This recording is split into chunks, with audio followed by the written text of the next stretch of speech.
ఆ రోజు చంద్రబాబు నాయుడు గారి విజన్ తోనే హైదరాబాద్ లో శంషాబాద్ ఎయిర్పోర్ట్ నిర్మించినప్పుడు మిషన్ నడుస్తుంది ఇక్కడ. నా first airport Hyderabad airport Shri Rajasekhara Reddy గారు ఫౌండేషన్ వేశారు. మళ్ళీ ఆయనే సీఎంగా ఉంటూ ఇనాగరేట్ చేశారు. ఈ యొక్క భోగాపురంలో ఎయిర్పోర్ట్ అన్నటువంటి బీజం వేసినటువంటిది మన విజనరీ లీడర్, మన ముఖ్యమంత్రి వర్యులు శ్రీ నారా చంద్రబాబు నాయుడు గారు.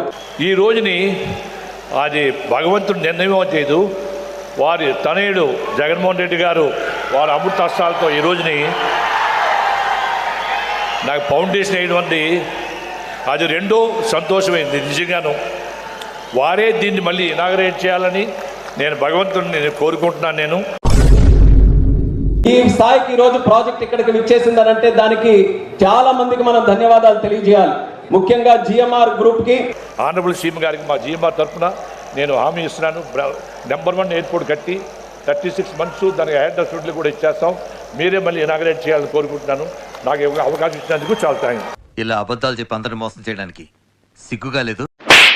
మరో 3 ఏళ్లలో ఈ ప్రాజెక్టు పూర్తయి ఈ ఎయిర్పోర్టు 2026 నాటికి ఇక్కడ నుంచే, ఇదే భోగాపురం నుంచే విమానాలు ఎగిరే పరిస్థితి వస్తుంది అని చెప్పడానికి కూడా సంతోషపడతా ఉన్నా.